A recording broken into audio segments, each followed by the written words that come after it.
ველოდებოდი მაქსიმალურ წარსულს, რადგან მოსამართლეს ჰქონდა ნოყიერი მასალა, მტკიცებულებებით გაჯერებული.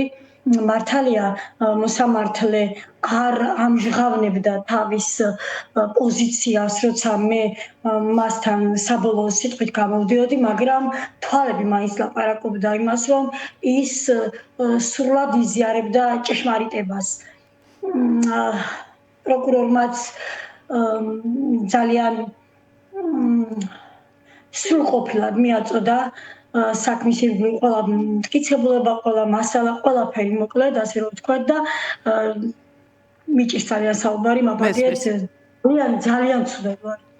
ძალიან ცუდად ვარ და ერთი სიტყვით მოსამართლემ გაიზიარა ის მტკიცებულებები, რაც უხვად იყო საქმეში და მან მიიღო უშიშრად სამართლიანი გადაწყვეტილება. ველოდი ამ გადაწყვეტილებას, მაგრამ მაინც განადგურებული ვარ.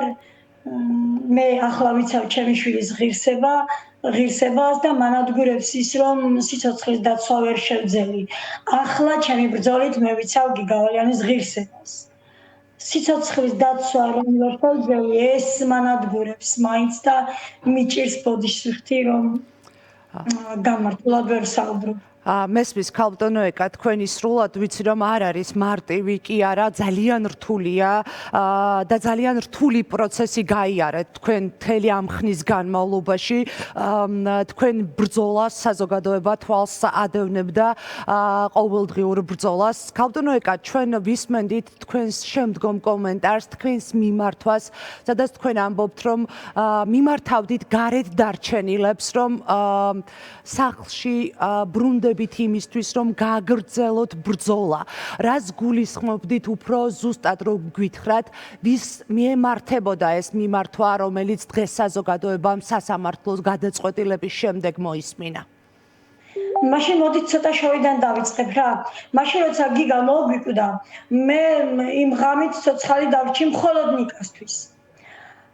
შემდეგ მე ისეთი მძიმე მდგომარეობა მქონდა მხოლოდ ნიკასთვის, მაგრამ მე როცა გიგა სახლში მესვენა, მივხვდი რომ გიგასთვისაც საჭირო ვიყავი, რომ სიცოცხლე შემენარჩუნებინა და სიცოცხლე გავაგრძელე გიგასთვის. მე არ ვიცოდი თუ ამ ხელა ბანდა იყო, მაგრამ ერთიც რომ ყოფილიყო, რატომ უნდა მოეკლოთ ჩემი უდანაშაულო შვილი. ან საერთოდ ხა მე სხვა კუთხით აღარ გავაგრძელებ, მარტო ჩემ მდგომარეობაზე ვისაუბრებ. არ არის მარტივი. ღმერთმა არ გამოაცდებინოს არავის, ვინც ეს არ იცის, რაც ძნელია, შვილი დამარხო და სახლში წამოხვიდე. მაგრამ მე სულად მქონდა გაცნობიერებული, რომ ბოლომდე პასუხი უნდა ეგო გიგას მკვლელს. არ ვიცოდი კიდევ ერთხელ ვიმეორებ, თუ ამ ხელა ბანდას გადააწყდა ჩემი სპექტაკლი ოჯახი, მაგრამ მე ვიცოდი, რომ ჩემი შვილი იყო უდანაშაულო, მე არაფერი არ დამკვდებოდა უკან. ეს ორმა მოსამართლემ ასეც ასახად საბოლოო თავიანთ სიტყვაში ბოლოს თქვეს, რომ არ იკვეთება გიგავალიანის დანაშაული არსად და მე უნდა მებრძოლა გიგას მკვლელობაში არსებული ყველა ფიგურანტი უნდა დამესაჯა კანონის მთელი სიმკაცრით. და ახლა გამიგრძელდა ცოტა სიტყვა, მე კიდევ ვიტყვი იმას, რომ რამდენიმე კიდევ არის დასაჭერი, საზოგადოებას აქვს კითხვები, მე ყველა კომენტარს ვკითხულობ, ყველა პლატფორმაზე, ყველა გვერდზე, ყველგან ვკითხულობ და ვიცი, რომ ერთი სული აქვს ყველას, როდის დაიჭერენ დანარჩენი. თქვენ თუ დაგჭათ კითხვები გამოძიებასთან, ქალბატონო ეკა, როდესაც თქვენ საუბრობთ იმას, რომ ყველა არ არის დასჯილი. მე არა მაქვს კითხვები გამოძიებასთან, რადგან გამოძიებას საქმე სრულად გამოძიებული აქვს. პროკურატურა გარედან შეიძლება არ ჩანს, მაგრამ დღე და ღამე მუშაობს. დღეს ახლა თქვენი პირდაპირ ეთერით მინდა ვისარგებლო შემთხვევით და დიდი მადლობა უთხრა იმ გამომძიებლებსაც, ვინც დღე და ღამე შრომობს. მე სულ ვამბობ პროკურორ ქეთი სონიძეს, მაგრამ აქ არის გუნდი პროკურორებისა, ყველას დიდი მადლობა. გამომძიებლები არ ჩანს ასე, მაგრამ მე ყველა ვიცი, სახელი და გვარებით ვინ მუშაობს დღე და ღამე სასწორებენ გიგავალიანი საქმისთვის ყველას დიდი მადლობა უბრალოდ ერთი მიზეზის გამო არ ჩამოვთვლი იმიტომ რომ არ მინდა ვინმე გამომრჩეს და მე ესე სახელები და გვარებით აბსოლუტურად ყველას მადლობას ვეთქვი არ ჩერდება გამოძიება ისე მიმდინარეობს ანუ მე მათთან კითხვები არ მაქვს არაფერი უბრალოდ რიგი მტკიცებულებებისა ხომ შესაძლებელი და თავმოსაყრე იმიტომ ეს არ არის ცხელკვალზე აყვანილი დამნაშავეები უკვე გარკვეული დრო გავიდა და შესაბამისად მტკიცებულებებს თავი უნდა მოუყარონ და მე მოლოდინი მაქვს იმისა რომ საბრალდებო სკამზე რამდენიმე კიდევ დაჯდება ბრალდებულთა წრის გაფართოება შეიძლება ნახოს საზოგადოებამ გიგავალიანის საქმეზე ამას ამბობთ ერთამეს თვითონ მხოლოდ ერთამეს ეს არ მithქვამს ასեղია და არსად და პირველად ამბობ ახლა თქვენს ეთერში მე ერთ-ერთი ბრალდებული ანასტასია ბერუაშვილი როცა ვახსენე ჩემი პოსტით იქ თქვი რომ ეს იყო გოგონა რომელიც იყო გიორგი რიკაძის შეყვარებული და ვფიქრობდი რომ ამ გოგონას რაღაცა ინფორმაცია ქონდა იმიტომ რომ თქვენ იცით ყველამ რომ მათ გონივრული ვადაზე მეტი ქონდა დამნაშავეებს თემკის პოლიციისგან მიცემული რომ მათ მტკიცებულებები გაექვთ მე რომ ამბობ რომ ახლა მუშაობს პროკურატურა თქო ისინი ახლა ამ გამქრალ მტკიცებულებების ხელახლა აგროვებენ და მანამდე გონივრული ვადა ქონდათ მიცემული და როცა პოსტი დავდე მაშინ დამიკავშირდა ჩემი ერთ-ერთი ახლობელი და მითხრა რომ Facebook-ით ვიღაც საერთო მეგობრები იპოვა და მეც ავდექი და ჩემს ერთ-ერთ მეგობარს რომელსაც მასთან საერთო ნაცნობობა აკავშირებდა დაუკავშირდი ანასტასია ბერუაშვილი არა მე არ დაუკავშირდი ჩემს ერთ-ერთ მეგობარს თხოვე რომ თუ კი რამე იცის ამ გოგონამ მოგვაწოდოს ინფორმაცია ერთადერთი იყო ანასტასია ბერუაშვილი ვისაც მე ჩემს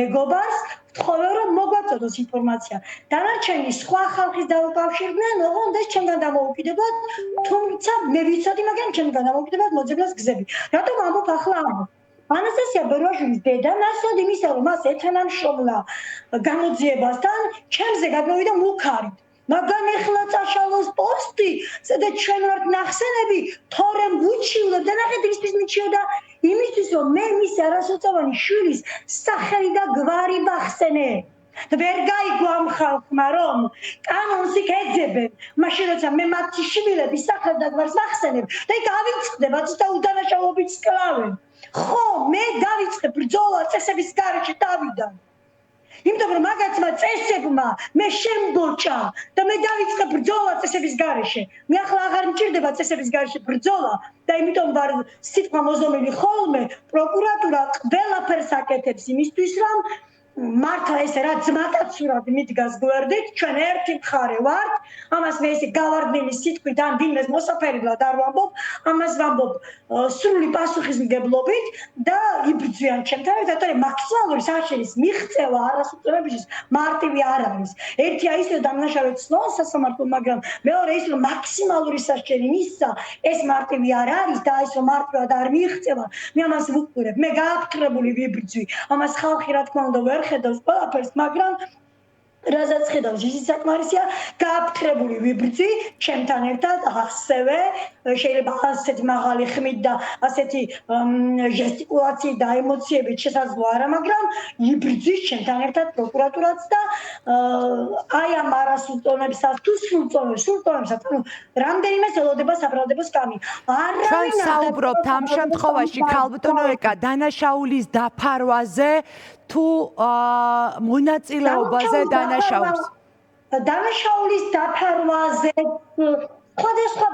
სხვადასხვა ბრალით დანაშაულის დაფარვაზეც და მონაწილეობის ისიც რა აი ის ბრალი რაც ჩიქოვანს ქონდა ამ წუთში ესე ცალსახა მერაბ მალანია ის უკაცრავად გიორგი მალანია მერაბ მალანია სხვა ბრალია აი ხო ყველას უკვირს რატომ იყო ნიაიმინაძე ამდენი ხანი ხელუხლებელი ვინ წაუშალა ასე პროფესიულად ნიაიმინაძეს ტელეფონი ვინ გაუსუფთავა ვინ იყო ასეთი გავლენიანი პირი რომ თემკის მეექვსე განყოფილება იყო ეს თუ პროკურატურა იყო დაინაძალადების ვინ იყო იქ ჩარეული ასე რომ ასე გაქრა საერთოდ გიორგი მალანია პირველმა ვიპოვე მე მერაბ მალანია პირველმა ვიპოვე მე იმიტომ კი არა რომ ახლანდელ ყოველთვის განყოფილებას რამე გაეპარა არა გაფარცხული ქონდათ უკვე იცით რა როცა მაპატეთ ხმამაღალ საუბრობ როცა მიმოწერას შიფრავს გამომძიებელი თვითონ ღებულობს გადაწყვეტილებას იმ მიმოწერიდან რა დატოვოს საქმეებში, ეს სკეპსების სახით რა გაუშვას